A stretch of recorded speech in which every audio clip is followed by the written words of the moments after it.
I'd like to thank the grace of heaven, the virtues of the masters, and the compassion and mercy of the grand predecessors, senior transmitters, lecturers, temple masters, and everyone for giving me this opportunity today to talk about today's topic, which is chapter 52 of the Classic of the Way and the Virtue. So 52, it's not a super long chapter, but it's longer than average. And unfortunately, I don't know why, but this is one of the longest outlines. Anyway, but it's an important chapter. So the chapter title, well, there are two, but it's the more common one is Sou Mu, or hold on to mother, which is Dao, or Mu Zi, which is mother and children. Okay, it's divided into three sections. The sort of like the thesis section, talking about holding on to the Tao and what is its result. Okay. And then the analysis section, talking about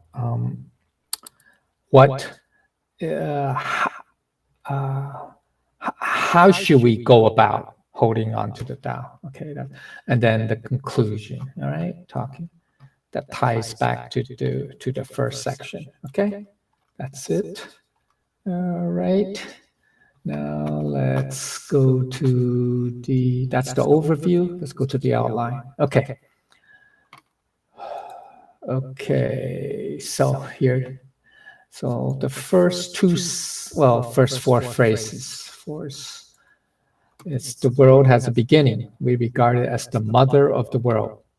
Having its mother, we can know her children. Okay.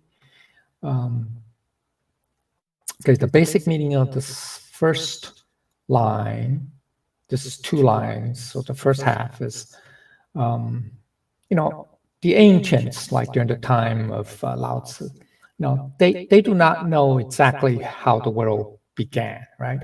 But by observing the world, nature, they intuitively reason that just as everything in the world has a beginning, when they look at nature, living things, etc., so too the world must have a beginning at some point. So it's all consistent. All right. Another meaning is when we look at living things, we can see that all come from a mother, right? The female.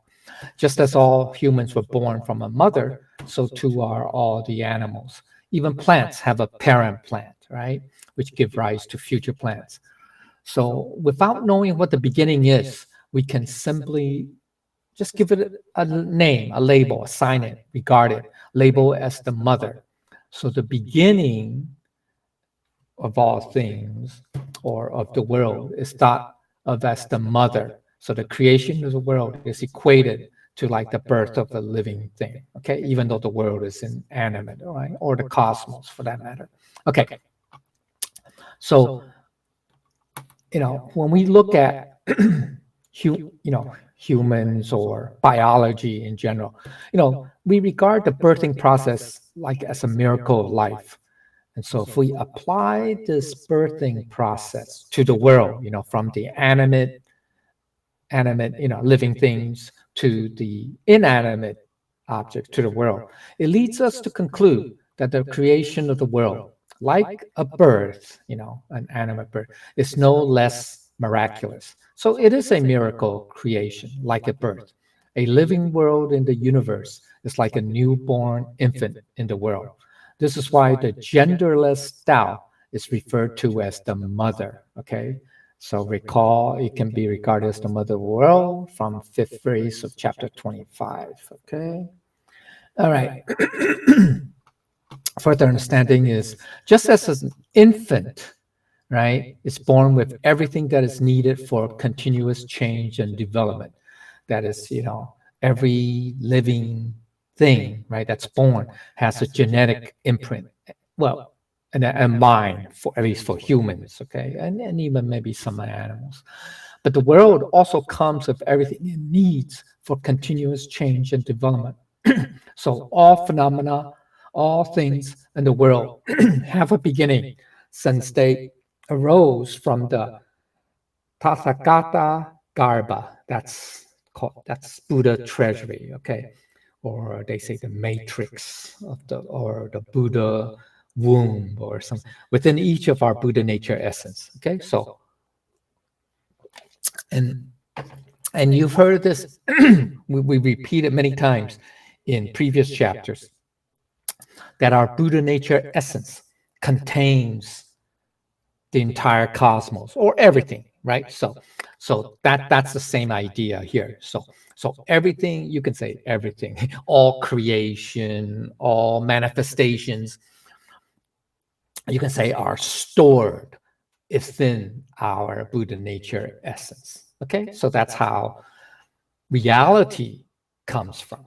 Okay, that's so the true reality is really our Buddha nature essence. Everything else is just like a projection or creation, so like the world, etc., etc. Okay, same idea. All right, so that's the first line.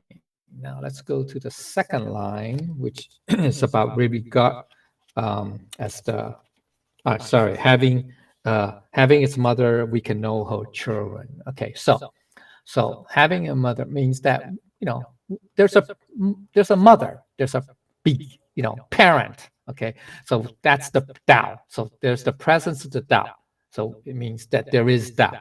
So we can see or know its creations, manifestations, or mere things, both physical and non-physical. That's the children. Children being the manifestations, the creations, etc. Okay, so so and it's broad. It's very inclusive. So the children of the mother, which is the Tao, include the world, everything, living and non-living, all tangibles and intangibles, humans, consciousness, spiritual selves, etc., etc. So everything. So it contains everything, okay? Or the creation contains everything. So when you understand the mother, that is the Tao, then you understand the children, that is all its creations and that. Because the Tao is the source, right? The essence, the source, you can say the principle, nature, the absolute nature, etc., absolute reality or whatever. So if you understand the Tao, all its creations, manifestations, Lao Tzu called it children in this chapter, you would understand. All right. Okay. So second line is, for example, we can apply the circular-like movements of the Tao universally, such as the changing of the seasons, the transition of day to night and back to day, the orbits of planets, etc. The galaxies, the groups of galaxies, clusters of galaxies, etc., etc. Okay. Okay. So today, with the benefits of modern science, we see that the world is like a living thing. Yes, many of the characteristics of living things. Not just that they have a beginning and an ending, but they also develop, grow, they evolve, they change. The key is it's changing. Everything is changing, not just animate, but also inanimate things. Okay, so thank you. So the higher understanding is that ultimately everything came out of the void of nothingness, which is the Tao, that is regarded as the mother of the world. This is a different concept from that of a supreme architect, designer, or builder who constructed something. Like a designer or builder creates something from raw materials and end up with a finished product and some leftover raw materials. While the the idea of a birth, started with only nothing and ends up with only something. Okay, so that's very important. Okay, concept, because in other religions, they talk about some supreme architect or designer or builder or creator who built something. That's different. When you're building something, that means you're using materials, existing materials, to create something new, something different, right? That's different from this Tao. The Tao is everything, in this case, the world, the cosmos, etc., etc. Everything came from nothing, nothingness, the void, or the emptiness, the true emptiness. All right, and that's it. Okay, so with emptiness, you have something, everything, and then eventually that something will go back to emptiness or void. Okay, so that's why each of our Buddha nature essence contains and stores all phenomena and all things. All right. Okay. All right. Now this chapter. Okay. So this chapter, there are we see different Tao principles at work here being applied to the creations, that is the children. So there's the physical side, right, which is the softest overcomes the hardest. That is the water, dissolves rocks, for example. The soft overcomes the tough. That's from chapter 36, right? We just talked about it. Okay, last phrase, fifth to the last phrase, chapter 36. Okay, okay, that's one example, one idea, concept. The other is living things are flexible, pliant, dead things are brittle or rigid. So recall all living things, grass and trees for alive are soft and supple. When dead become dry. Now we haven't came to this chapter yet. It's the third and fourth phrase of chapter 76. Okay. And then humans also go through cycles in life, just like nature, seasons, day, night, etc. Okay. And peaceful means, okay. Oops, let's see, where am I? Right here. Okay. And peaceful means, that means softness will ultimately overcome violence, which is hard. At the social level, with human actors, within human interactions, there's always the intangibles. That is the connections, the social connections, friendships, relationships that outweigh, meaning it's more enduring and more important than the tangibles, which are the material things, objects, materialism. Okay, at the personal level, already having this mother as the source of all phenomena, that is our birthless and vanishingless Buddha nature essence, that is our eighth consciousness, also known as Alaya consciousness. That is the Buddha treasury of all phenomena. That's why, if when we study about the different consciousness mentioned in Buddha's teachings, the eighth is the one that they call the storehouse consciousness, and any seed of karma is planted in there. Okay, all right. So the key point is the Tao is the mother, is the source of everything, the world, which came from nothing, the void. This concept is different from the construction theory because in construction it started with something, which is raw materials, and end up with something else, which is a finished product. While in Tao, it started with nothing, that's the void or emptiness or true emptiness, and ended up with everything, the world, the cosmos, etc. Okay, and understanding the Tao helps us understand life and death. That's the great circle of life, and one another, each other. Okay, because we also came from the Tao. That's called the Tao of humanity. Only when we fully understand the Tao, the mother, can we apply that understanding to everything around us, which are defined as the children of the Tao. So for the Tao as the mother of everything. Okay, so let's go to Appendix A and Part 1 of summary. Appendix A. Long. Okay. The Tao as the mother. Okay, so that's what the ancients, see it as. So in ancient times, sages noted that all living things were born, okay, and grew. Okay, so that's the Tao and the, remember, chapter 51, right? We talked about that, right? 51. right? Anybody remember? Right? Respect and value, right? The Tao produces them, virtue raises them. Okay, so the raising part is the growing part. The Tao is the producing part, right? Okay, so I mean, I didn't know that here. I was got lazy, but it's chapter 51, just last week. Okay, so where the source of everything is labeled the Tao, since continuous creation seems to be the universal way, all right? All things were born and grew by virtue of being alive. Okay, the life force, the virtue. Now, this virtue is not the manifestation of the virtue, it's different virtue. It's the life force within all living things that allows them to grow, okay, develop, learn. Okay, so it's like virtue of being alive. It's because for being alive. Okay, that's okay. Okay. Number two,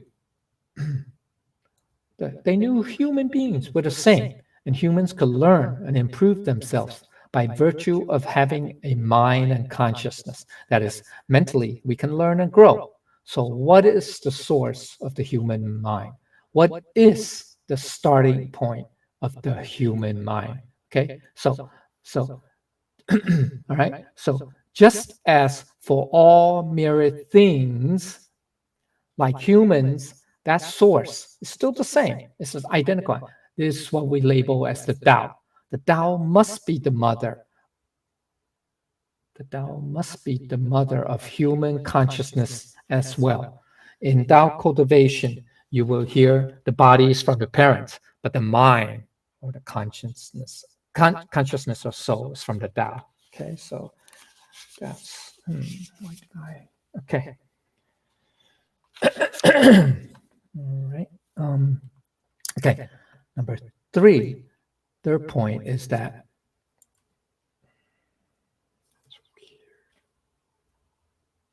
okay, the world was also constantly changing. Okay, so not just the animate, world, but realm, but in the inanimate realm. Okay, as well. So not only were the living things changing, the world was also changing. They could observe the transition, for example, the transition of one season to the next. Okay, so it's not a strange idea to regard the world as a living thing, because the world was also undergoing phases of change and development, like all living things. Thus, it must have been born because it was also going through stages of growth and development. Okay, so if the world was alive, then it too had a birth and thus a mother, and assign a label for this as the Tao. Okay, so that's okay. So that's why we can use the term mother as the source of not just humans or living things, but the world, the inanimate realm. Okay, so now in modern times, what's the modern view, right? As contrasted with the ancient view. Okay, actually, it's very similar. So, first point, with the help of science or advances in science, we see even more evidence of this idea of birth, or of the world like it's like a living thing, in the sense that geological transformation of the Earth's continents through different eras via mechanism of plate tectonics. So from the supercontinent Pangaea, which is in the Permian period, roughly 250 million years ago, to the five major continents today. Now, there was another, there are changes before this period too. There's the, it's not a supercontinent, but it's a large landmass called Gowanda or something. And then, but back then it wasn't one huge supercontinent. It was Gowanda with parts of Eurasia and North America and something like that. And then they collided to form Pangaea. Okay, right. So the point is everything is changing, even though the change happened over a long period of time. Okay, all right. So okay, so that's the geology or the Earth, for example, Earth's continent. But for humans, same thing. Okay, so there's a steady evolution, that is the growth, development, change of the human species from early Homo sapiens, Neanderthals, for example, to modern human beings today. So the origin of this change, what drove this change? Okay, all came from the Tao and virtue. Remember? Okay, so the virtue is the one that nurtures, grows, raises them. So the source or origin, the Tao, and the driving force, virtue. By virtue of human species itself being a living thing, the human species also will change, grow. Now, this does not mean that humans necessarily came from apes. Okay, I'm not saying that. I'm just saying that humans did evolve over quite a long time, like the early and that. Now they could be very closely related to early sapiens, the ape-like family. As a matter of fact, if you do genetics, right, they do genetic. I think it's the is it DNA or the RNA? I forgot which, but anyway, scientists have found that our DNA's genetic code is very similar. I think it's the closest related to certain. I think there's a branch of the chimpanzee family or something like that. It's very close. Okay, I think it's only like 5 or 10% difference or something like that. I forgot. Okay, it's something, but it's very close. Okay, so it just. I'm not saying that the Tao is not saying that we necessarily came from apes, but early humans, may resemble, at least appearance-wise, if not genetic-wise, close to the apes, okay, or chimpanzees, sapiens. They call them sapiens. Okay. Let's go to summary part 1. What the Tao as the mother of everything. That's Mu, that's mother. So number 1, the world. Okay, so our world originated from the Tao. Our world originated from the Tao, sacred. The world is also undergoing growth, changes, and development, just like humans. We have an obligation to protect it. We have an obligation to the world, toward the world, just as we have an obligation to our own destiny, because we're part of the world. Okay. Now, as for mirror things, all things partake in the Tao, just as what we do. So they take take part in with the Tao. They're part of the Tao. Okay, and then we should therefore extend our circle of compassion to all living things, to mirror things, from loved ones, family, and friends, to include all sentient beings. So we start within our circle of family or loved ones, and then we extend outward, right, to friends, you know colleagues, neighbors, co-workers, etc., fellow humans, and to all sentient beings. And lastly, as humans, okay, not just our bodies, but also human consciousness, the awareness, soul, true self, Buddha, they all came from the Tao. Okay, so we came from the Tao and must eventually return to it. Between now and that great return, there's plenty of room for us to do a lot of good, for us to be together, to learn together, and help one another. Okay, so that's page 2. Okay, it's long. Okay. All right. So now we're coming into the second half of section 1. Okay. Okay. So knowing her children, okay, still holding on to the mother, live without danger all through life. Okay, so basic meaning is, this means understanding life, the world, and everything in it. That's to know her children. That's the children, because they are all sourced, or they all came from the Tao, that is the mother. Okay, so another meaning is, with respect to our own lives, the lives we have lived and living and yet to live, understanding the Tao may lead to the realization that many of our problems are self-inflicted. So Okay, because we have allowed our emotions and desires, remember the 7 emotions and 6 desires, to control our lives instead of our Buddha nature. So we are the source of all the good and bad things, which include problems, challenges, setbacks, success, achievements, all that. Okay, the good and the bad. So the 7 emotions that came from chapter 50, I believe. Okay, life and death. All right. Okay. So the additional meaning of first phrase is this. Okay. This insight alone can become the beginning of the solution. That is, oops. Okay. This insight, which is the insight that all good and bad, we created or came from us. Okay. It wasn't some divine being, playing games with us. Okay. All right. Okay. So this insight can be the beginning of the solution. That is, Dao cultivation can help us change our lives, not by telling us what to do. Okay. So chapter 51, respect for Tao and value of virtue are not of a command. Okay. The mystic virtue of Tao has given rise to us, created us, nurtured us, and yet does not seek to command, dominate us, or take credit. So we have to understand that, right? So, okay. The Tao doesn't tell us what to do, but we should understand what it is and then try to emulate it or follow it or be in accord with it, conform to it, or what's that? Be congruent to it, etc., etc. Okay.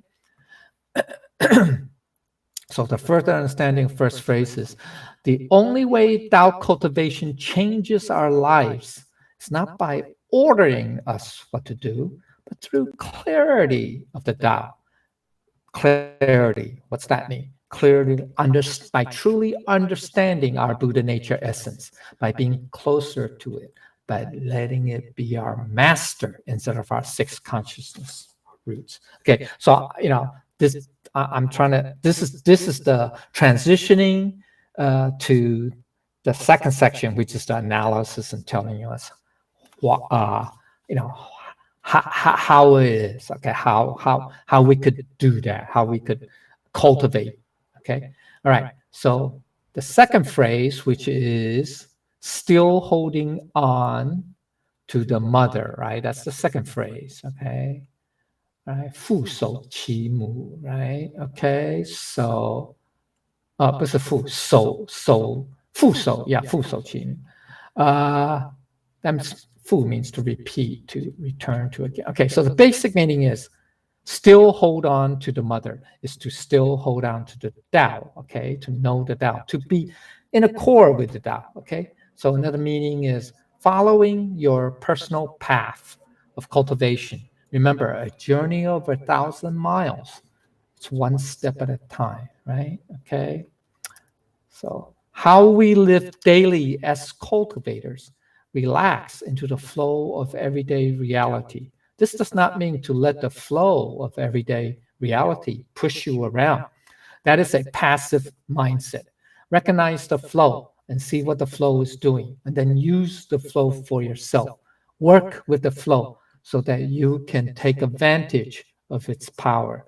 To relax into the flow is not to dwell on gain or loss, victory or defeat, or railing against the way things are, complaining, blaming, blaming everyone but you, expressing anger at why things are not what you want it to be. Remember when I say the flow here, I think it was chapter 50, is it chapter 46? Yeah, I think it's chapter 46 or 40, maybe not. Maybe I think it's chapter 45. Okay. Yeah. Remember the flow state? That's the same idea. The notion of Wu Wei. I think chapter 40, maybe it's 48. Yeah, daily laws. Yeah, it is daily laws. Okay, chapter 48. All right, that's the flow state. Okay, all right. So turning the focus inward. Without the benefit of spiritual instructions, we may be focusing on the external world instead, which is the way we were brought up, right? We pursue wealth, fame, power in the material world. There are so many answers that we have been neglecting just because we have not been looking internally very much. So we have to also focus inward. Now, in terms of the external, the outward aspect is when interacting with other people, we have to help others to be in accordance with the Tao. We are all here in this world for ourselves and for one another. Okay, so it's not just for our selfish benefit, but also for one another. We realize that we are all connected to one another at the most fundamental level. That is, we all have the same Buddha nature essence. We are one. So helping one another is no different than helping ourselves. So from this perspective, thinking about assisting, helping, or working with others is no different from turning the focus inward. Okay? Additional meaning, second phrase is because as an entity, okay, you know your own nature as a child of the cosmos, connected to the Tao at the most fundamental level. You will naturally want to hold on to that connection. It can hardly be any other way. It is just being your natural self. The more you understand this, the more strongly you will want to hold on to that connection, to the Tao, to the mother. Okay. Further understanding is to hold on to the mother or the Tao. It's to hold on to our original self. That is the Buddha nature essence. That is to hold on to the fundamental, the essential, the foundation. Okay.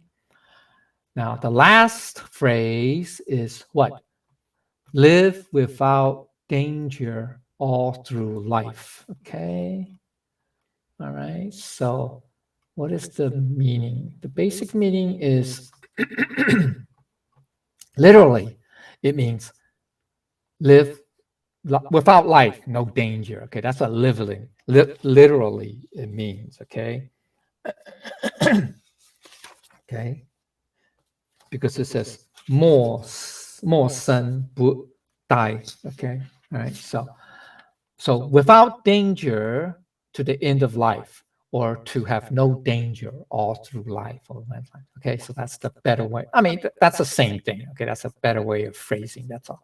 Okay, so another meaning is if you understand the mother, that's the Tao, through the children, that's everything and very things, then you will naturally hold on to the mother or the Tao and never have any problems until you leave this world, until the end of your life. Okay. So additional meaning is all through life, all your life, you will be living the easy Tao-centric life, full of joy, grace, and effortless excellence. This is the very ideal state. Now, in chapter 53, they'll talk a little bit more about, about, I won't say that, we say it's the easy Tao-centric. It just means that it's very straightforward, very smooth, very plain, okay, type, okay, very wide, very flat. It's not rough, it's not uneven, it's not crooked. Okay, that's what this means. So chapter 53 will talk about a little bit more detail. Okay, all right. So the further understanding, it is it is important to know children, that is the mere things, and hold on to the mother, that is the Tao, in order to live a life without problems or setbacks. By the way, I don't know if anybody remember, but this last phrase or the third phrase, this, do you know that? It's also, we've also seen it, before, by the way. Just so you recall, it's chapter 16. All right. I think it's the last phrase of chapter 16. Okay. All right. Okay. All right. So the deeper understanding is to live without danger all through life. by holding on to the Tao, the mother, is to be able to overcome the afflictions, challenges, problems, and setbacks. These are the dangers that are obstacles in our journey of life. So even after the body is gone, there will be no danger because we have returned to our true nature. The great circle of life, right? We have returned to our original state, okay, or the original state, okay? The higher understanding is by understanding the Tao, the mother, we realize that all the afflictions, challenges, and setbacks, though that's the danger in our lives, are actually self-inflicted. Self-inflicted. How? Due to our karma, created by our desires and attachments. So we need to still hold on to the Tao, the mother, in order to overcome them, the setbacks, challenges, the desires, attachments, and to remove these obstacles in our journey of life. That's our sacred journey of cultivation. So the implication is, if we do not hold on to the mother, if we do not hold on to the mother or Tao, or lose our foundation, the root, then we will not live a life without afflictions, challenges, problems, and setbacks, the danger, which will be obstacles preventing us from returning to the Tao. The key is to understand the children, that is the mirror things, the world, is by holding on to a mother, that is the Tao or our Buddha nature essence, which will let us live our lives without danger, that is, without afflictions, challenges, setbacks, etc., because we will be living in accordance with our Buddha nature, that is to hold on to the mother. That's natural. That's being really natural. Okay? All right. Okay, now comes the analysis, which we will talk about how do we go about holding on to the mother.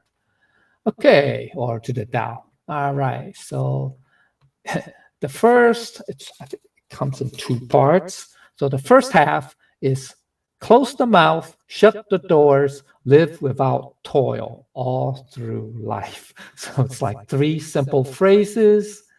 Okay, so, but this is very important. Okay, so the first phrase, close the mouth. Sages recognize the mouth is a major source of trouble in life. For example, the inbound direction, we overconsume or overeat, overindulgence of food, or eating non-vegetarian food, right? Okay, killing sentient beings to eat them, right? The outbound, that's coming out of our mouths. We complain, we criticize, we gossip, we lie, we have rumors, etc. Does not have to be bad or malicious words, but can be apparently harmless words also. So, just, words in general, okay? All types of words. All right. So okay, so that's that's a source of trouble. Okay, so for this reason, the ancient sages say it would be better to talk less or close the mouth and say nothing. It may not be possible to always remain silent, but at a minimum, choose carefully what we say, what you say, right? Okay, okay. So, additional meaning is the mouth can be the source of misfortune. What we say can be the cause of disasters, even if we don't mean it or our intentions are good. What we say can cause the opposite of what we intend. Thus, when it comes to talking, oftentimes less can be more. Sometimes we overthink what others have said. We may forget that we too can be thoughtless in our expressions. And in many cases, silence is indeed golden. Okay? All right, further understanding is by speaking less, more virtues can be stored. Okay? All right, so that's close the mouth. As a matter of fact, that I think the 15th we say what's that, the temple rules and regulations or the guide, the 四条 uh, 四条 jie, right? They call it jie, I guess. I mean, precept, it just means guides. I think it's the last one, right? It's, what's that? 谨言慎行, right? Okay, so it just means be prudent or be cautious in your words. Okay, all right. What's the shut the doors mean? Yeah, basic meaning, second phrase. Shut the doors. Okay, at the very basic, okay, that's why it's called basic. Okay, shut the doors is a metaphor for shutting the eyes and ears. Yeah, the portals. Okay, now we can expand. Okay, so that's the more higher level. Okay, so another meaning of second phrase, doors means the portals of temptations with respect to the eyes, distracting sights that may tempt you, or ears, pleasing words you want to hear, like praise, flattery, that soothes your ego. Okay, so this is the very basic, okay? It's at least the eyes and the ears. That's the portal. Those are the doors, okay? Doors to temptations, okay? All right, so to shut the doors, if the door is to close off the possibility of temptation of the eyes and ears. It's an exercise of your discipline to observe the precepts, etc. Now, we've talked about this before, but this second phrase is similar to the teaching of Confucius, by Confucius, Young Wei, regarding the four taboos. Remember, right? The four taboos. Do not look at what is improper. Actually, proper, yeah, contrary to pride. It really means do not look at what is contrary to our Buddha nature. So it's like see no evil. Do not listen to what is contrary to our Buddha nature. Hear no evil. Do not speak what is improper or contrary to our Buddha nature. Speak no evil. And do not do what is contrary to our Buddha nature. Do no evil. So basically, number three, and number three, which corresponds to the proper speech, and number four, proper actions and conducts of the Noble Eightfold Paths. Okay, that, right? But these are, have to do with the mouth and eyes and ears, right? Okay, so all right, so now there's a deeper meaning of what the doors represent. The doors represent the six roots, the sense organs, the six portals. Okay, all right, okay, the sixth sensory consciousness or sixth sense consciousness. Okay, now what are we're talking about live without toil all through life. That's the third phrase. Okay, so basic meaning is the key recognition is that we often cause our own problems. One, through careless use of the mouth. That's the first phrase. Two, by giving in to temptations. That's the second phrase. The first phrase is close the mouth. Second phrase is shut the doors.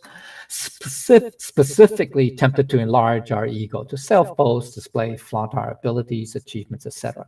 So, a life without toil is a way to describe a graceful and effortless style of living. That is the Dao life. Okay, so additional meaning is to live the Tao life is simple. Refrain from overconsumption of verbosity. You know what verbosity means? Talk too much, right? And temptations of the six sense organs, because they will overwhelm and confuse you. If you do this, you can sidestep the difficulties that you may encounter in life. Okay.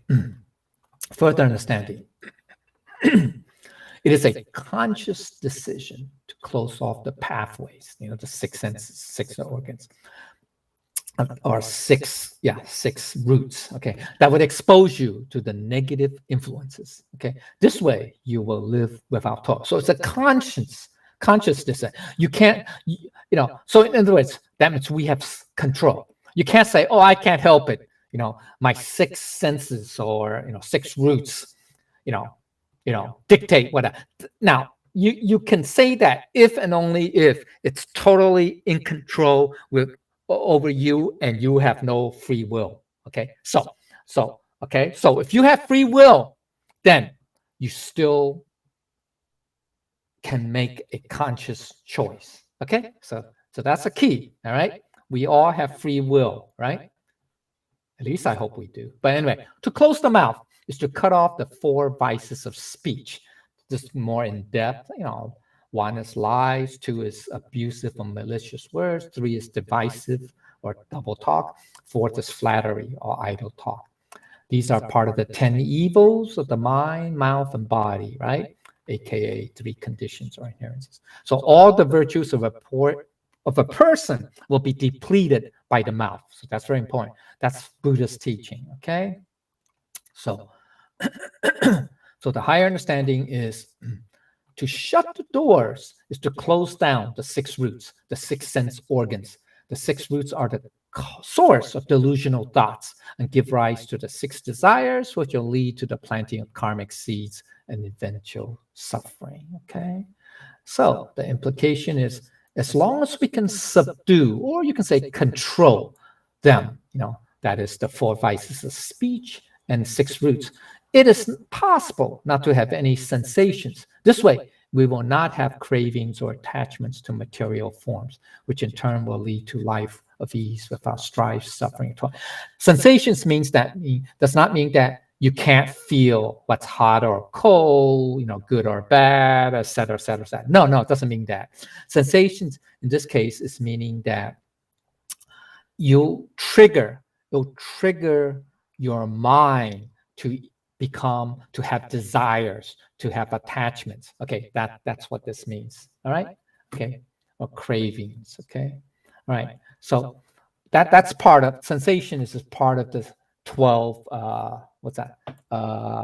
Dependent origination, or the 12 nidanas. Okay, which were covered before previous classes. It is because of our aroused mind and stirred thoughts, okay, which led to a delusional thought and rash action that caused us to come down to the material world, where we will live a life of strife and toil because of our aroused mind and stirred thought, and then the accompanying desires, emotions, cravings, attachments, etc. So when this happens, it means that our lives are not natural. What we have done is not natural. Why? Why it's not natural? Because it's contrary to our Buddha nature essence. Okay. So by taming our 6 roots and desires, we can be natural, our true selves.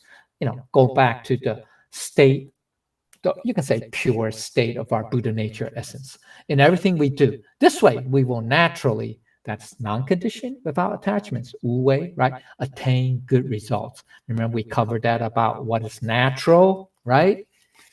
I think in previous chapter, I think it was in chapter 51, wasn't it? Right? Natural, constant nature, right? That's the 9th phrase of chapter 51, right? Okay. All right, see part 2 for the way to live. Okay, let's go to part 2. Summary. Okay, right here. The way to live according to Lao Tzu. Okay, the way to live. That's number 1. Close the mouth. Okay, this is long. Okay. Now there are 3 levels, we can say, of closing the mouth. This is like levels of cultivation. But anyway, okay. So the low level, at least at the low level, okay. Let's say we can't close our mouths. We still like to talk, okay, at the low level. But at least you have a choice, right? You should choose what you talk about. That is to elevate your discourse, right? So start out right at the very low level. Okay, if you can't talk, if you can't stop talking, right? If you like to talk, okay, fine. One step at a time. So at the very basic level, you should choose what you talk about. Don't talk about bad things. At least talk about good things. So instead of gossiping, backstabbing, criticizing, etc., talk about better things. Okay, so at least elevate it. Okay, so that's a step in the right direction. Then over time, at the intermediate level, then you can choose to be more selective, to be mindful, to reduce negativity. Okay, we'll go into more details about these 3 levels a little bit later, and then at the higher level, choose to listen rather than to speak. That means let's talk, okay? That's the virtue of silence. Remember, silence like thunder? We talked about that in previous classes, right? Previous chapters. Okay. All right. Second, shut the doors. That is, be aware of temptations and distractions. That is from our six roots. That is from our ego. Be especially wary of the temptation to interfere, which we'll talk about a little bit later. Okay, then number three, live the Dao life, the love of Tao, which is living in accordance with Tao, is to live without toil. It is all about the graceful flow and effortless excellence. That's the Wu way, or we say the flow state, or in the moment, actually. Okay, that's all that. Okay. All right. Okay. So that's section 2. Let's go. That's part 2. Let's go back up. This is long.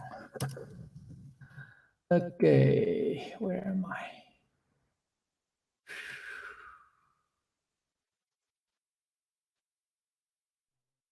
Okay. All right. Okay. So we're done with the first half of section 2. Now let's do the bottom half. Now this is what the consequences are if we do not follow. Do not close the door or close the mouth, shut the doors. Okay. So what are the consequences? So here it is. Open the mouth, meddle in the affairs, live without salvation all through life. So this is a warning. Okay, so basic meaning is, conversely, from the previous line, to open the mouth is to invite problems. All right. Okay, so how do we do a better job in communicating with other people? There are many ways to help people communicate better. So just considering the following 3 questions to ask yourself before saying anything. So we have to be mindful of this, okay? Number 1, is it correct? Is it something that is unproven or speculative? If that's the case, don't open your mouth, don't speak, okay? Is it practical? Is it unrealistic? Is it a trivia that benefits no one? Is it something useful to talk about? Or is it a waste of time, resources? If the answer is yes, then don't open your mouth. Okay. 3, is it charitable? Is it consistent with my practice of compassion? Is it something that may hurt someone? If it is not, then don't open your mouth. Okay, so if a statement that you're about, or if the words that you're about to say fails one or more of the above 3, then you should refrain from saying it, or at least rephrase it until it can pass. It can pass all 3 questions. So this is something to be mindful of, right? Is it correct? Is it practical? Or is it charitable? Okay, so if the answer is yes to all that, then you can open your mouth, say something. If the answer is it's no to any one of these 3, then we have to be careful, right? Better to not say something. Okay, so additional meaning is, this is the intermediate level of the Dao of communication. Remember we talked about it earlier, right? In part 2, right? Part 2 summary.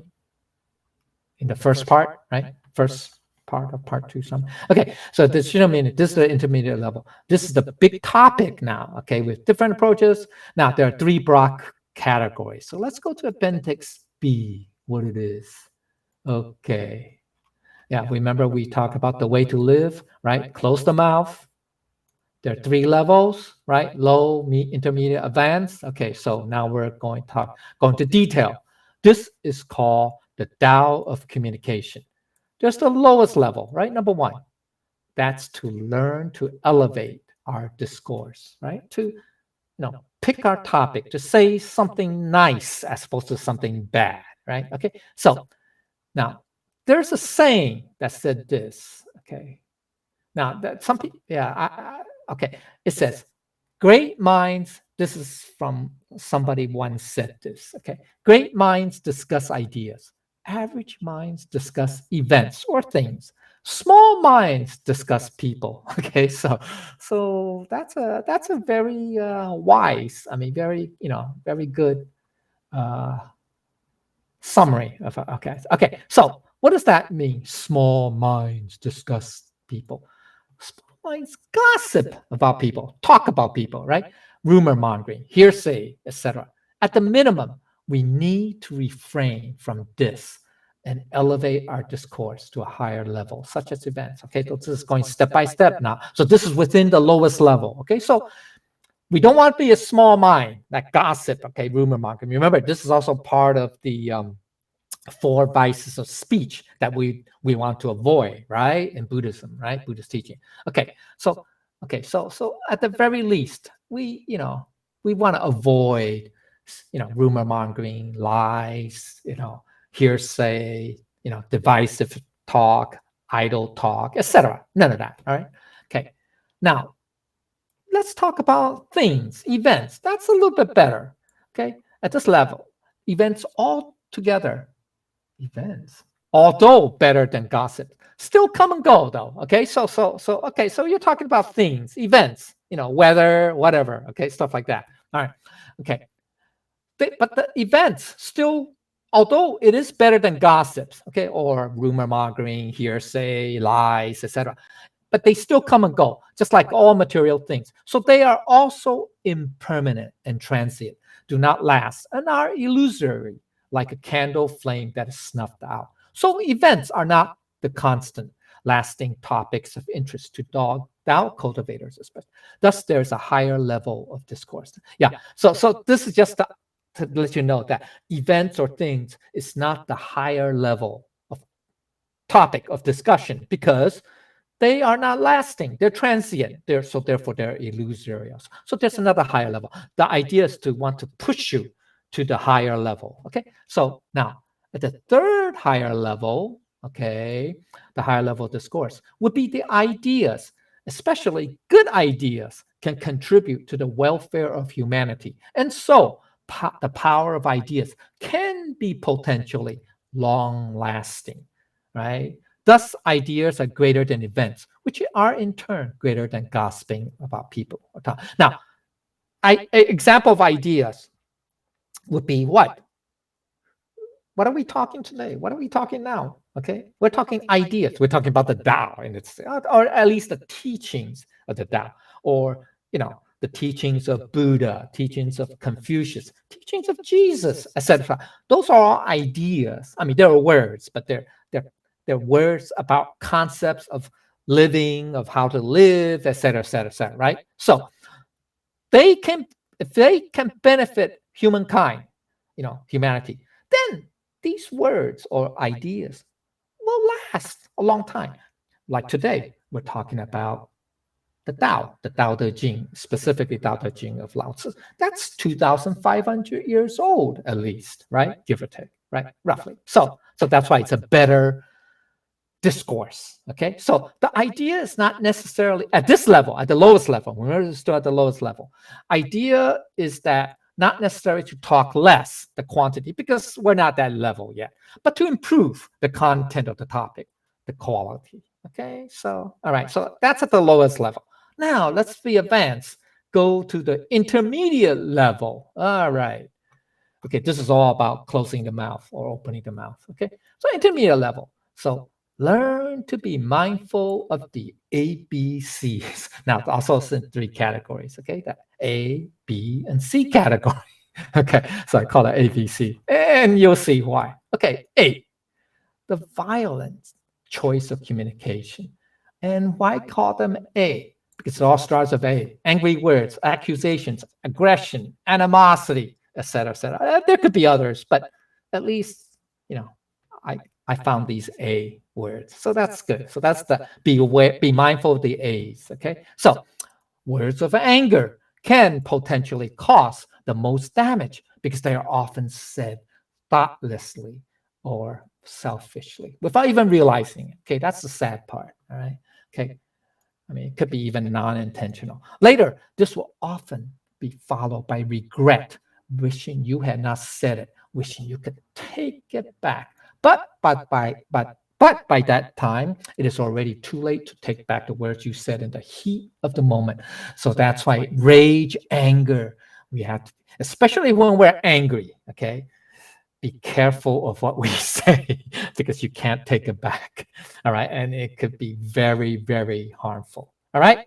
And that's why it's anger is one of the three poisons. So it's when you combine one of the three poisons with the vice of the mouth. Oh, that's a very toxic, poisonous combination. All right. Okay. So that's the A, the violent, or, I said that angry choice of it. Okay. B. What's B? The egocentric, the boasting, bragging, bluster.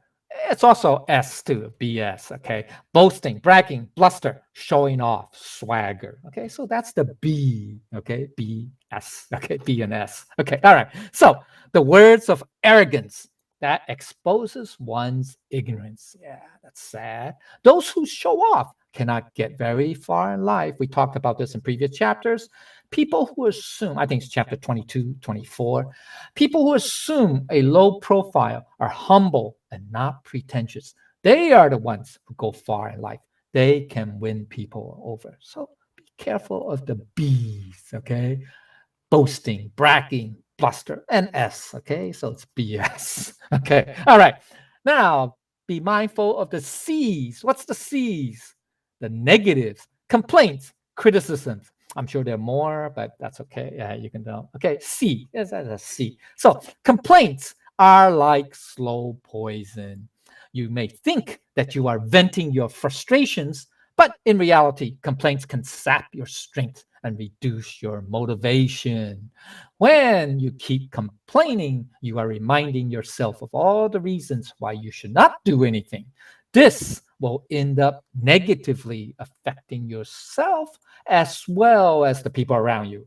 So this is not good, right? Complaining. That's why, in workplace, complaining is very toxic, okay? All right. So this is why Dao cultivators must be mindful to reduce or eliminate their complaints. Okay. This is also one of the 12. What did what's the 12? Oh, geez. I forgot the Chinese, but it's the 12. In San Diego. Well, whatever that Dharma class that holy teacher gave us, the 12 guides or something. I forgot the name, the title. Okay. Yeah, relinquishments. That's it. So we got to give up our relinquishment of complaining. Okay. I mean, anger too. Okay. Boasting, anger, all that. Okay. So beware the ABCs. Okay. All right. Now let's go to the advanced level. Now that's the intermediate level.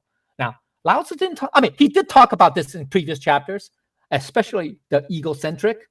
Okay. Chapter 22, I think 24. Okay. All right. But now let's go to the advanced level. This is the level advocated in this chapter. 51. 51, 52, 52. I'm getting confused. Okay, so basically to close the mouth and shut the door. This is the practice of the virtue of silence. Now, this wisdom is actually universal. It's found all over the world. Since ancient times, people have embraced the virtue of silence, of talking less, or sometimes not talk at all. Silence is golden, right? Some examples. Okay. Now, this one is very good. This one's really, really insightful. It says, knowledge speaks, but wisdom listens. Now, supposedly it's a tribute to him. He's a well-known, they call him a polymath, or he's like a universal man. He was a lawyer, he's a doctor, a whole bunch of things. Okay, all right. I think he's the father of the future Chief Justice or Justice of the Supreme Court. But anyway, okay, he was a Bostonian. Okay, so he said, it is the provenance of knowledge to speak, and it is the privilege of wisdom to listen. Pretty interesting. Okay, so that's pretty good. All right, so knowledge can lead one to talk a lot, but when one has wisdom, one realizes that one realizes that it is a privilege to listen rather than speak. Now, provenance means you can say it is the realm. It's the realm or property of knowledge to talk, right? Knowledge wants to be known. That's why it's called knowledge, right? Once it's known, it's knowledge made known. Okay. All right. So this is one of the reasons for closing the mouth. Okay.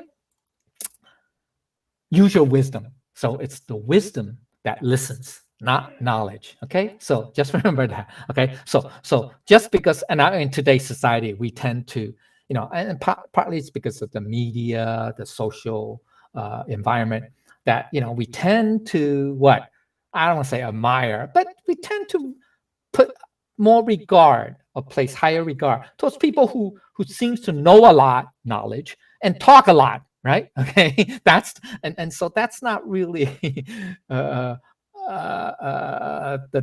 better way. Okay, the better way is to listen more. Okay, so that's wisdom. Okay, wisdom listens. That's cool. Okay, so here's another saying. Okay, I never learned anything while I was talking. That's something good to remember. I never learned anything while I was talking. Supposedly, it was attributed to President Johnson.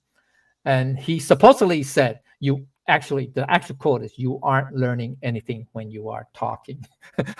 That's a good point. So one does not learn by talking. Okay, yeah, that's something to remember. But one learns by listening. Okay, so that's very important. So that's the opposite. Okay, the converse. Okay, another reason for closing the mouth. Okay, all right. So this one's more. Okay, it's called loose lips sink ships. Okay, that's attributed to this congressman person. Okay, known as the May incident. He in a press conference during the World War II in Pacific, he divulged certain operational secrets of the U.S. submarine Pacific, which later resulted supposedly in the loss of lives in submarines. Hence, loose lips sink ships. Okay, that's attributed. I mean, you can look it up. Okay, okay. So this is a very stark reminder of being very careful what we say. 谨慎, right? Sorry. 坚言, right? 坚言慎行, right? 坚言. That's number 15 of the precepts of the temple. Okay, so this is why cultivators must be very, very careful with the words. Okay, all right. Okay, so these are the 3 levels. Okay, so are we in the lowest, intermediate, or advanced? I hope we're all in advanced. Okay, so well, if not, at least in the intermediate, right? Be careful of the ABCs. Be mindful of the ABCs. Okay. Enough of that. Let's go to. Oh boy. Hey Ty, I might take 2 hours before I finish. Okay, where are we? Okay, so this is Appendix B, right? Yeah. Okay. Let's go to page 6. Okay, bottom of page 6. Okay. All right. Okay, here we go. All right, so further understanding is that this is a reminder that with open mouths, we have also talked a lot and also ate the flesh of many animals. We open our mouth and created many problems and karma for ourselves. Okay, so that's just a reminder. Okay, that opening our mouths, we have a lot of problems. Okay, well, that's the cause of a lot of our problems.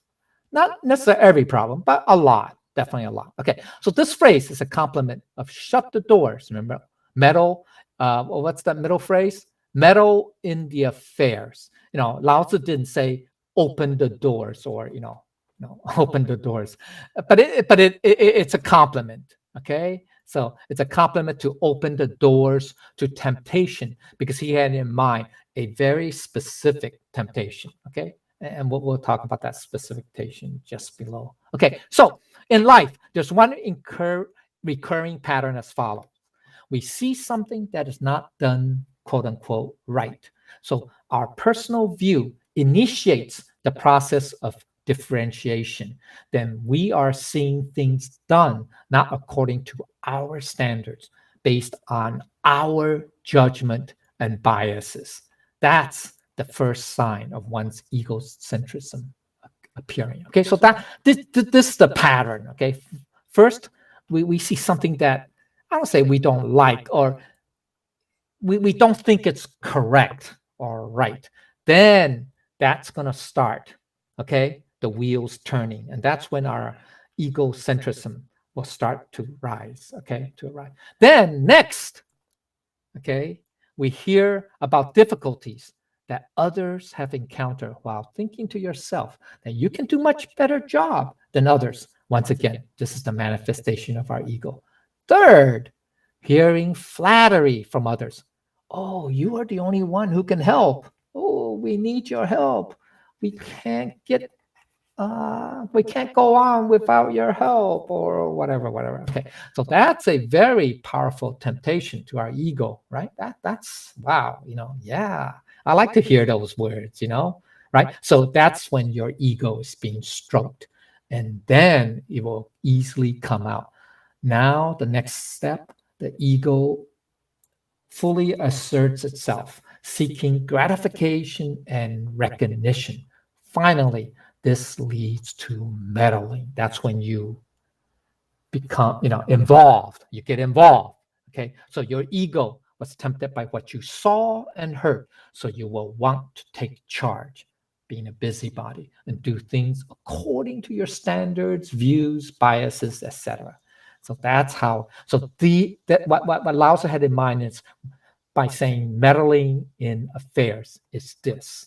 It's all these, okay? It's these steps, okay, that lead to meddling, okay? So he's referring to our egos, okay? So for potential issues of meddling, let's go to Appendix C. Okay, this is page 7 now. Okay. Okay, we have a lot of appendices. Okay, meddling. Chinese word is called, I think it's pronounced ji, right? Or is it jie? Okay, it's pronounced ji. Okay. All right. Okay, so consider the following metaphor for meddling. Think of life as a desk with many drawers. Okay, you can look at your office desk, for example, desk at home. Then you have your own drawer, and other people have theirs. That's where the drawer represents everything that you need to manage in your life. Okay, now your drawer happens to be very messy, as in real life, like most people, right? It can benefit from your attention, organize, discard, etc. Okay, now, but what if you, instead of organizing your own drawer, that is our own life, okay? What if we keep looking at someone else's drawer instead of our own? Being a busybody, a nosy person, right? What if you can't help yourself but rifle through other people's stuff? That's even worse, right? That's peeking, looking, wanting to, interfere in other people's business, if you will. Okay, all right. So this metaphor makes it easy to see why you can cause a bigger problem or more problems when you meddle or interfere with other people. So now, even when people come to you for help, you may still fail and make a bigger mess. So there's no guarantee that you will be successful, although you may start out confidently. None of you can do it, but I can. That's your ego, right? Okay, overconfidence. Okay, all right. Here's the thing. Or you may accomplish. Okay, now suppose you don't fail. Suppose you're able to achieve. Okay, or you may accomplish what other people ask you to do, but what happens afterwards may not turn out as you had expected. You may discover that it turned out to be a thankless task. People may not appreciate you as much as you think they should. Okay, one, they may even be resentful of you. Or two, people miss the opportunity to learn by doing it for themselves. Maybe they never learn and end up a dependency on you. It becomes obligation. So they become relying on you. They never learn to take care of things themselves. They always come to you. All right. So All right. So hence, you have brought more and more upon yourself, which increases your workload and stress level. Thus, the Tao emphasizes non-interference. That is, sages observe that all issues can be divided into 3 categories. Okay, now let's go to chart A. Okay, 3 categories. Here it is. So we have 3 columns. We have all issues, notes, and comments. Okay, so the first column A, you have issues, which is your own issue, another person's issue, and heaven's issue or world's issue. 上天的事, okay, it's like God's business. Okay, anyway, our nature's business. Okay, now for your own issue, let's do this. Okay, for your own issue, okay, everything we should be focusing on. That's our own issue, right? We should do that. Okay, now here's the comment. This is where our actions should be focused. Should be focused on. Okay, refrain from taking action in the other 2 categories. That's another person's business and also heaven's issue. Okay, so this is where we should be focused on. Okay, now on the other hand, if on the other person's, okay, on the other hand, another person's, consider it as possibly a karmic lesson that they need to. Now, this might seem cold, okay, but other people's business, there are a lot of reasons why they're other people's business and do not involve you. So that means there's no karmic connection if the other person's business does not involve you, right? I mean, if they don't involve you, there's no karmic connection other than, let's say, they are friends. Okay, but even if they're friends, that means they could probably come to you. So then that will be a connection. Being a friend is a karmic relationship. Okay, just like being a family, etc. Okay, so a total stranger halfway around the world, you don't even know them, you never seen them before. Okay, whatever happens to them, it's really their business. It really does not involve you, right? That's because there's no karmic relationship, right? So that whatever happens to them, just like whatever happens to you and not them, those are all karmic, due to karmic causes, right? Okay, so we should not by interfering in another person's affairs may mess up the lesson, the karmic lesson, and they may end up relearning the karmic lesson again. You have not actually helped them and may have caused more harm. So that's something. I mean, it may sound cold, but it's like, people you don't know. Now, people say, well, what about charity? Shouldn't we help them? Yeah, if that, but that's some kind of involvement connection. For example, you are walking the street, be it going to work, home, whatever. Okay, and that's your normal route. Okay, and it's nothing out of the ordinary. Then one day you came upon either a homeless person or a poor person or a person getting robbed or whatever. Okay, whatever, right by the on your route. Now there is a karmic relationship now because it happened next to, I'm gonna say next to you, but it happened on your route, or it happened, and that's when you can help because you are there. You are there, right? It's right before you. Then that's okay. Okay, then that's different. Okay, that I just want to make this clear. Okay, it's not to say, oh, we shouldn't help anybody, even strangers. That person, no, the story of the Good Samaritan in the Bible, right? I think it's in Matthew. I think it's Matthew and Luke both have it. Okay, but anyway, all right. So the notion, the idea of a Good Samaritan, same idea. Okay, but that's because it happened, right before you or next to you or whatever. Okay, so it didn't happen halfway around the world. Okay, it didn't happen in another planet. Okay, so there's the difference. Okay, there's a big difference. Okay, so that's different. Okay, so just understand that. All right. Okay. What Lao Tzu meant by here, meddling affairs, is you just like to interfere in anybody and everybody's business. Then that's bad. That's not good.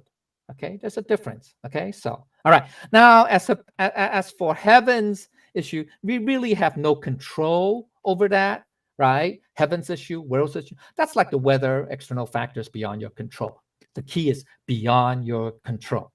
Environmental to a huge degree, even though, now we say with global warming, humans are impacting it. Yes, we are. Okay. And that's because we were just greedy, very selfish, right? We didn't care about the environment. Okay. But what we're talking about, what Lao Tzu's talking about is bigger patterns, like the change, like how are we going, is there any way for humans, or at least I don't know if science is that advanced enough to control the 4 seasons? Some people say, hey, I like spring all year round, so let's control our weather such that it'll be spring all year round. I don't think we could do that. Okay. And an artificial environment, etc. Okay. Economic, it's hard to control. Political, we can influence it, but control, not necessarily. Okay. And a lot of times, even when we try to meddle in, especially in environmental areas, we end up creating disasters. Yeah. Okay. All right. So economic, political, everything. Okay. So we got to be careful. All right. Okay. So that's that. All right. Let's go to. All right. Here we go. Oops. Okay. Okay. Let's go to middle of page 7. Ooh, we're just halfway, Ty. I'm going to go through very quick. I don't want. Okay. All right. Okay. All right. So, okay. So further understanding second phrase, example of Dao interference. We talked about that. Okay. That's okay. So, basic meaning. Last phrase: live without salvation all through life. Okay. So basic meaning is this: to live a life that is beyond saving, beyond salvation, totally hopeless because too much karma was created. Okay, so this is very dire. Okay, so another meaning. Okay, now this does not mean deliverance from the original sin, fall from grace in the Christian sense, that is redemption by faith in Christ, etc., etc. Okay, just the dictionary meaning of the preservation of life, rescuing or saving from harm. Okay, so this does not mean in the spiritual sense, okay, that, oh, you're beyond salvation. No. Okay, spiritually, okay, it doesn't mean that. All Lao Tzu it just means that it's from harm, okay, from physical harm. Okay, so if we keep sabotaging ourselves by talking too much, that's opening the mouth, and interfering in other people's business, that's to meddle in the affairs, then you end up with negative situations that will make your life hopeless beyond salvation. That's what it means. It does not mean spiritual salvation. That's different. Okay, that's a different issue. Okay, all right. So further understanding the last phrase is, thus, if we cannot stop talking or meddling, you create a hopeless situation for yourself. This is the opposite of a life that is free of strife, struggles, and hardships, right? From the first half of this section, the previous line, right? Okay, so the deeper understanding is most problems are created from our mouths, whether by eating too much, that's the inbound, or by talking too much, that's the outbound, by not shutting the door on temptation and not focusing on our own issues and interfering in other people's matters. You will create more karma and may cause more harm and not actually help them. Okay, so high understanding. All right. Such a life is mostly driven by the ego, oftentimes lacking in moderation, full of rage and frustration, full of problems at every turn beyond hope or redemption. Now, to meddle in other people's affairs, I just want to make another thing clear. Lao Tzu is not talking about, being doing charity or saving people or helping other people, when they are in trouble or need help, etc. He's more talking about any business you just like to interject yourself, even though when they may not need help. Now, even when they need your help, you have to be cautious too. Okay, so that's we have to be very careful. Understand? Lao Tzu is not saying you cannot help people. Helping people is different from meddling. Okay, meddling means you interfere with their normal routine business affairs, etc., that you should not be involved in the first place. That's what meddling means. Okay. All right. So just be very careful on that. All right. Okay. So if we open our mouths and meddle or interfere, interject ourselves into other people's affairs that we have no business in, then such a life is mostly driven by the ego, oftentimes lacking in moderation, full of rage and frustration, full of problems at every turn beyond hope or redemption. Okay. Now, you are the only one who can solve your own problems. So begin by talking less and interfering with other people less. Does not mean helping other people less. No, doesn't mean that. Okay. Such a life is totally contrary to Tao. Okay. All right. So by talking too much and meddling in other people's affairs, you cause more problems for yourself. So your life becomes hopeless beyond salvation. Hence, close the mouth and shut the door. That is to shut out the temptations of 6 roots. This is the Tao of life. Now let's look at chart B. Okay, the Tao of life. Here it is. Okay, so we have first column A, what's congruent to the Tao. Okay, that's close the mouth, shut the doors, live without toil all through life. Column C is contrary to the Tao. Open the mouth, meddle in the affairs, live without salvation all through life. And column E is, you can say, the notes or result. I don't say notes, results, but all right. So in the first one, close the mouth versus open the mouth. Just remember, knowledge speaks, wisdom listens. So therefore, it's better to close the mouth, right? Okay. Shut the doors or meddle in the affairs. We close off temptations versus getting dragged down, getting mired in the problems of others, right? So that's something to bear in mind. The choice is yours, right? And thus, the result is you either live without toil all through life or live without salvation all through life, which is the difference between a life free of strife and a life full of strife. Okay, so that's your choice. All righty. Okay. Now let's go to, now we're at the conclusion. Okay, thank God we're at the conclusion. All right, we have 2 more phrases, 2 more lines. Okay, so seeing details is called clarity. Holding on to the soft is called strength. Okay, we already talked about clarity and soft. Okay, but ancient sages often talk about the importance of details. Small details add up. Those who tend to be careless with details are likely to make big mistakes with larger things. So all big things have small beginnings. So there's nothing trivial about details. Details sometimes become the most important, right? The devil is in the details, or the God is in the details, right? Depending on your perspective. Okay, so there are 3 different ways which details can be significant from the Tao perspective. 1, larger things have dependencies on small components. A car has many small parts, which can break down when one of its many small parts fail. Similarly, one can fail in real life when a small detail is missed. 2, gain insights by observing details. Difference between seeing and observing. In human relationships, one can tell if a potential partner is suitable by observing how the potential partner treats his or her parent. Okay, that's what one of the marriage counselors, I think, or whatever, gurus, gave an advice. People ask, oh, how do I know such and such a boyfriend, girlfriend is suitable, to be a suitable husband or wife? So they say, oh, observe how they treat their parents. So that's a good insight. All right. There's a story with number 1, but I don't have time, so I don't want to talk about it. But anyway, you get the idea. Okay. Additionally, then there's third part. Okay, here it is. It's something that you think is no big deal can be life-changing for someone else. There's another story with that, but I don't have time, so we don't. Just remember. So that's why this is very important. Okay.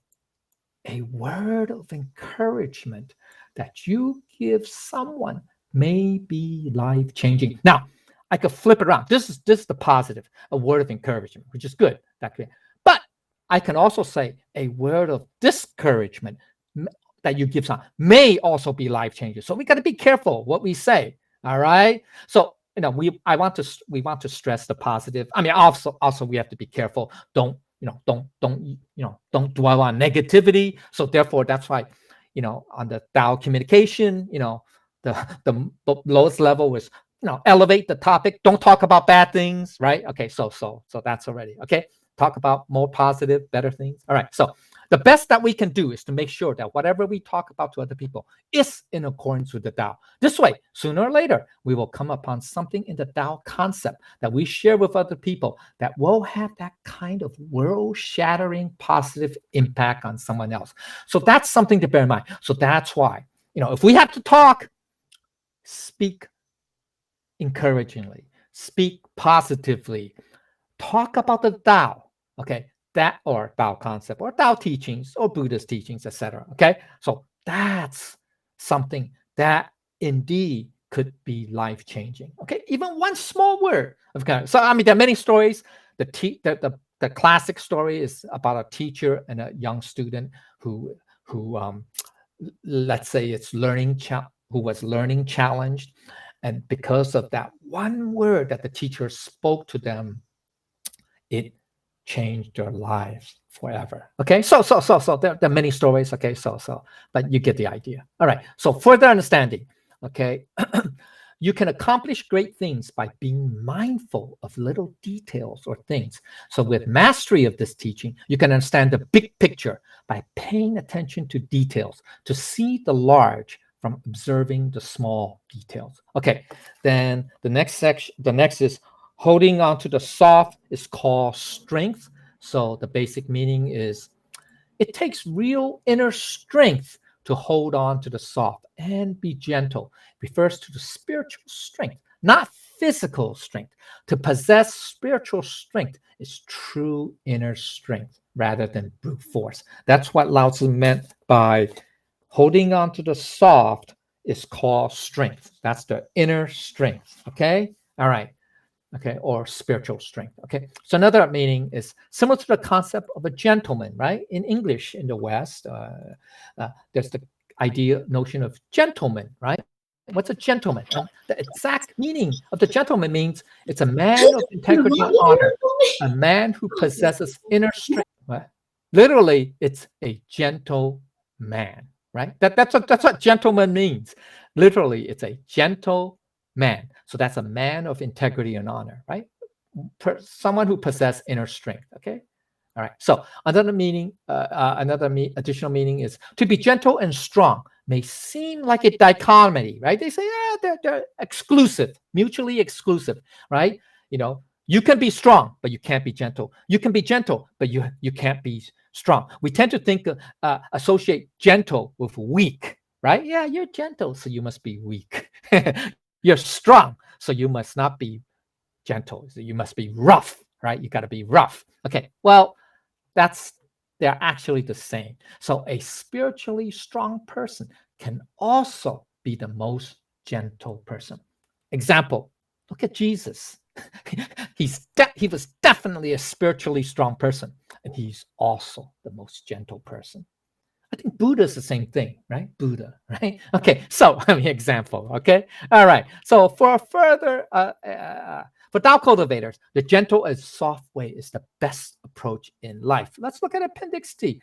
I think I have like 3 more appendixes after this, appendices. Okay, Appendix D, we did see, here it is, holding on to the soft. Okay, so why does Lao Tzu advocate the soft approach? Okay, the quadruple line. Okay, so 1, because the soft is refreshing. Refreshing doesn't mean, it means different. That's what I mean. It's different. Okay, it's a change of pace. Okay, the world already has enough stress and anxiety. So being soft and gentle will be a welcome break for everyone. It lowers the stress level, reduces the tension, and diffuses an explosive situation. So that's why the gentle approach is good. Okay, 2, the soft approach is relatable. It's approachable. It builds rapport, makes friends, not enemies. Being soft and gentle minimizes the hesitation in others to make a positive connection with you. This is in contrast to how people tend to push back when someone uses an overly aggressive approach.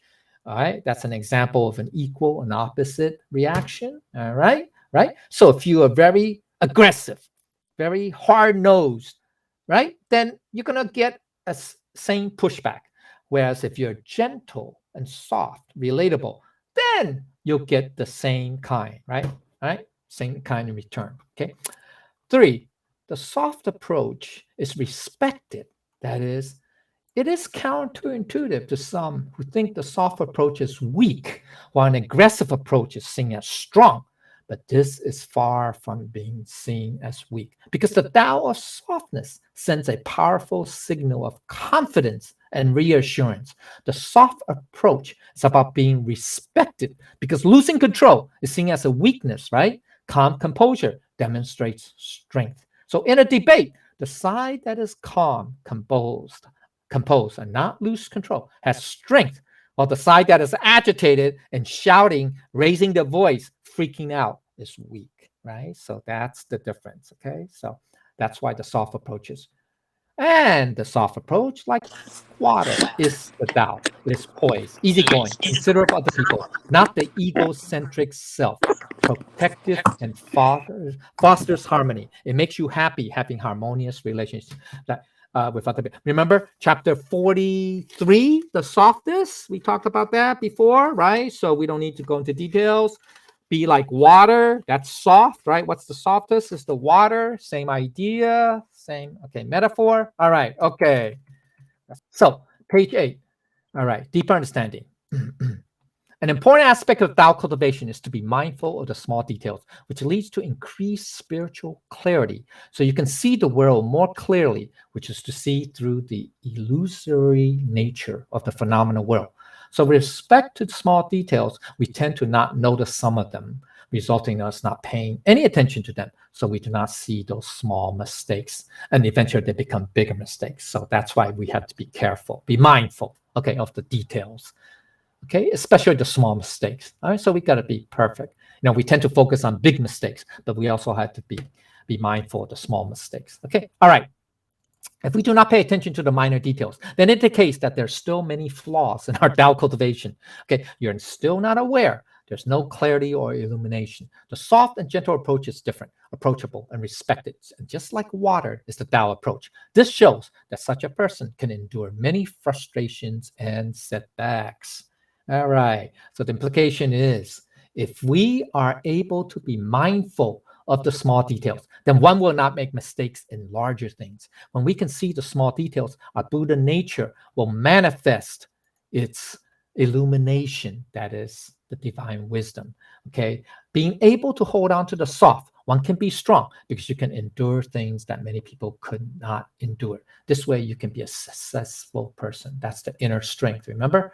Okay, so as Tao cultivators, you certainly must have clarity and strength in the spiritual sense, being able to see the details. It is already being clear and illuminated. So when we cultivate the Tao, we need to pay attention to small details, because the small things affect the large. So Lao Tzu always emphasizes to be honest and simple, to be soft and weak. This way we can be enduring and lasting. Okay, so that's previous chapters. We talked about that. All right, here is the last section, last line of the second half of the last section. Okay, so utilize the light, return to the clarity, leaving no disasters for the self. This is called practicing constancy. All right, the common word again, theme. Okay, basic meaning of first phrase, use the light.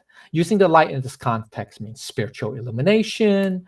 Okay, so this spiritual illumination is attained through Tao cultivation. All right, now the light is meant to be used as the follows. It helps you see through the illusions of the world. You see everything with greater clarity. You can see through the illusory nature of fame, fortune, and power. All right? Okay. It lights up your path through life, helps you see which way to go, what direction should your life take. In the long run, you will end up making better choices if you have the spiritual illumination. It is a light that you can, thirdly, it is a light that you can help bring to others, that you can bring to help others. This light does not just illuminate you. You can bring this light with you as you interact with other people and help other people as well. Okay, so further understanding is all right. This is parallel to the small details of the previous line. When someone is in complete darkness, even a match or candle can provide much needed, much appreciated illumination. So think of your encouraging, kind words or Tao teachings that you share as a small candle. It may not seem like a whole lot to you, but to someone who feels his life is in complete darkness, that small illumination from you can make all the difference in the world. So that's why we should always speak encouraging words and share Tao teachings, okay, with others. Okay, now let's go to the second phrase. It specifically means, the second phrase, it says to what? Return to the clarity. That means to return to the clarity of who? Your Buddha nature essence, the true self, your true nature, okay? Another meaning is this is because our original nature, our Buddha nature, true nature, is clear and pure, but it can be muddled or stained, tainted, or clouded by our experience in the material world, by all the negativity of the world. Okay, so how do we return to clarity within? Okay, Appendix E. Okay, here it is. Appendix E. Here, return to clarity. How can we return to clarity within? Okay, so think of the muddled, these are metaphors, the muddled water represents the chaos in your life. So you must cultivate the Tao. Now that's a separate topic all by itself. We're just talking generically right now. So that is basically to learn Tao concepts, put them into practice to correct one's flaws, and rid one's bad temper, self-reflection, follow the disciplines, precepts, focus or meditate on our Buddha nature, and manifest its innate divine. That's in a nutshell, pretty much what cultivation. I mean, it doesn't cover everything, but that's some key areas, key aspects. Now, the key point here is to slow down. And in some cases, you should pause or stop. That is, when our life is chaotic, you have to slow down or pause. There's no shortcut for this. The more impatient you are due to agitation, the less you are able to slow down or pause. That's why we have to settle down. We have to calm our mind and heart, right? That's what's very important, okay? So that's key. So you must allow the chaos, that's the muddiness, the metaphor for muddiness, time to settle down. There's no shortcut, okay? It takes a while, all right? I agree. It's not instant, okay? All right. After a while, spiritual illumination will shine through again. That's after some time, right? The what? Sediments will settle down, right? The water is now calm and still. The agitation has gone away. The water is now reflecting its environment clearly. Okay, so this illustrates how when things become chaotic or too overwhelming, you have to find some peace and quiet. You have to calm down. You have to calm down. Chill out, right? Okay, so this always works for everyone because clarity is our true nature. We all start out that. That's very important. Okay, that's why this will work for everyone because all of us have that true nature. Okay. All right. Okay. All right. So, okay, let's go back down to page 8. Okay. Further understanding is to return to our original illustrative nature. It's our Buddha nature essence. That's the light of clarity is the illumination. It's manifestation of our innate divine wisdom. Okay. Now, 4 ways to apply the Tao to your life. Go to part 3. Ooh. Okay, 4 ways. 4 ways to apply the Tao to your life. Very important. Okay, it's stated here. Okay, look at the small details. You can gain insights into one's true character.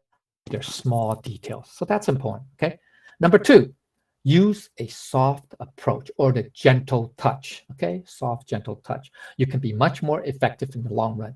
3, this is what we're talking about here in this section. Illuminate your life. That's you can have the Tao light the way for you. And lastly, return to our original clarity.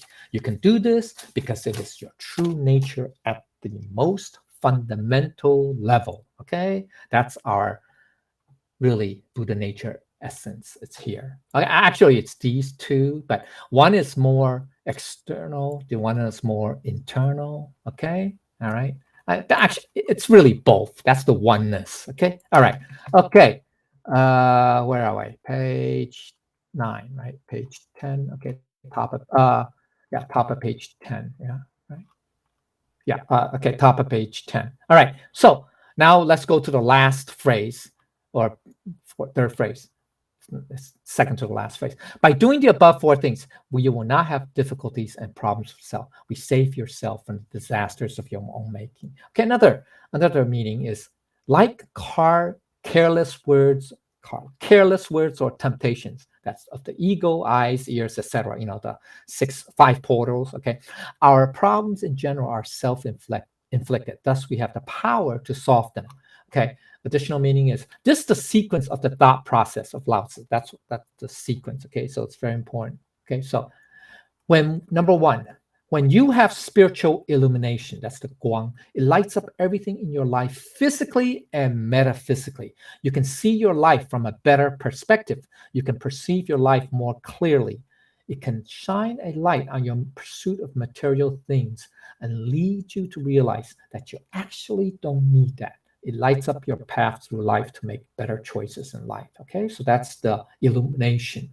Okay, 2, because of the illumination, then you regain the spiritual clarity you always had, but were obscured or clouded by the interactions with the material world, or tainted, due to desires, etc. Interactions means with our six sense organs, 6 roots. Okay, that's how we interact with the material world.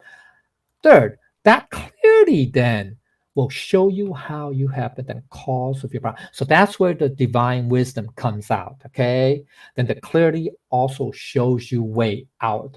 That's the divine wisdom guiding us. Okay, out of the mess, problem, etc., etc. All right. Okay. So further understanding of the third phrase is clarity shows how we got into trouble and also shows the way how to get out of trouble. So that's the manifestation of our innate divine wisdom. Okay. So here comes the last line. Okay. Last line. Okay. The basic meaning is to practice constancy is to practice the Tao. So the constancy also represents the Tao, or is a metaphor for the Tao. All right. So another meaning is to constantly practice the eternal Tao. Is Tao cultivation. That's broader. Okay. This process depicts how, or more specific, it's basically the same thing as the Tao, but it's more on the action part, or the cultivation part. Depicts how Tao cultivators are able to transform themselves to practice. Okay, all right. So by putting the Tao teachings into practice is how cultivators change their lives. So the last 2 words, xi cang, of this line is the key to this chapter. Okay, that's the key. This is similar to the saying, practice makes perfect. So this is fitting because the goal is to perfect oneself, to better oneself, to attain mastery of the self or life itself. All right. So further understanding, when the skill through of the cultivating, the Tao, through repeated practice or practicing the Tao, becomes second nature. It is integrated into your being. It becomes part of you. It becomes who you are. You are at one with the skill. The skill is you. You are the skill. This is how Tao cultivation works, through repeated, non-stop practice. Okay, let's go to the last appendice. F. Okay, here it is. Okay, practicing constancy. What's that? Okay, so there are 4 key points of practicing constancy. 1, it's definitely a lifelong quest. Never instant gratification. It's a lifetime process, a long-term commitment. So you're committed for life. Okay. All right. So it is always done, though, through everyday activities, not some sort of intensive boot camp or weekend seminar. Right. Today, it's very fashionable. We all have weekend seminars or summer boot camps or whatever. And we think that, after we're done, we become experts. Wrong. Okay. So it has to be practiced every day, every day, day in, day out, 24/7. Okay, so it's in the ordinary activities of daily life. Third, it is always about the internal. That's the metaphor. Remember the desk drawer, not the external. That's the material world or other people's drawers. So it's always about yourself. It's within you. Okay. Fourth, it's always about doing the right thing, not the convenient or the expedient. There are no shortcuts. That's the key. The practicing constancy in life cultivation is always guided by conscience. Okay. It is always about doing the right thing in accordance with your highest self, highest level of being, the truth. That means you have to hold yourself to the highest standard. Okay. Not 随便, okay, not expedient, not, not, I mean, granted, situations change, but that's the how part of how you go about doing something due to the circumstances. But internally, you still have the highest standard. You are totally in conformance or congruent with your Buddha nature. Okay, that does not change. That, okay, that cannot be degraded, okay, or put aside. Okay, so that's what it means. Okay, so that's why it's always guided by our conscience. So now, this point we will talk about in chapter 53. That's another long chapter, relatively long chapter. Okay, and long, I mean, outline's long. It's like 15, 16 pages, some ridiculous amount. No, I think 17 pages. But anyway, okay. Anyway, so we'll talk about more in detail, but that's important. Okay. All right. So now we're almost near the conclusion. Oh man, where are we? Okay, page 10, right? Yeah, we're at bottom page 10. Okie dokie. We're almost there. Okay, so the deeper understanding is to use the light is the illumination of our birthless and vanishing as Buddha nature. Okay, that's the same. Okay, that's the higher level understanding. Okay, it's our Buddha nature. That's guiding us, basically. Okay, all right. Okay, so higher understanding is to return to the clarity is to return to the original brightness of our Buddha nature, where the illumination, that's the light and the clarity, is the manifestation of our innate divine wisdom. So the implication is, in order to use the light and return to clarity, we need to return to our true nature. And this is called constancy. This constancy is our eternal original nature. That is the changeless eternal Buddha nature or essence, okay, Buddha nature. And the practice of this constancy, so first is returning, right, to the original nature, and then the practice of this constancy is the practice of the Tao. That's the application part. So one's the essence, the other one's the function. Okay, by using the illumination and spiritual clarity of our Buddha nature, which results from the constant practice of Tao, we will not suffer difficulties in life. So okay, so that's two. All right. Okay, so one is return to the essence, and the function of the essence is to practice, right? The constant practice. Okay, here's the conclusion, and we will. All right. Key. Those who observe the small details are the ones who attain clarity. Those who hold to the gentle or soft approach are the ones who possess true strength. These are the Tao concepts we can use to illuminate life and return back to the original state of clear purity. Tai, I changed this in Chinese. I think in Chinese I made a mistake, so you just take a note of that. All right. Okay. So this, let's see, where is it? Okay, here. Okay, this is how we will save ourselves from the disasters we created in our lives, due to karma. This is done by the practice of constancy, or the practice of Tao, the cultivation, where you cultivate that Tao as a lifelong quest. Okay, just remember that it's lifelong. Okay, so by constant practice through daily application, this is to understand the Tao as the source that's having its mother, where everything has a beginning, right? Which gives us insights to all things. That's to know the children. This understanding of all things, the children, also gives us insights into the Tao. That's the mother. By holding on to the principles revealed in this understanding, we can make our lives much smoother and easier. This is to understand the mother and children. That's the Tao and everything. This is to hold on to the mother, the Tao. Okay, I'm sorry it took so long. Almost 2 hours. It's a lot. So this concludes this class. If there are things that I didn't say properly or incorrectly, I ask for the Buddha's and Lao Tzu's forgiveness and everybody's guidance. Okay, thank you, everybody.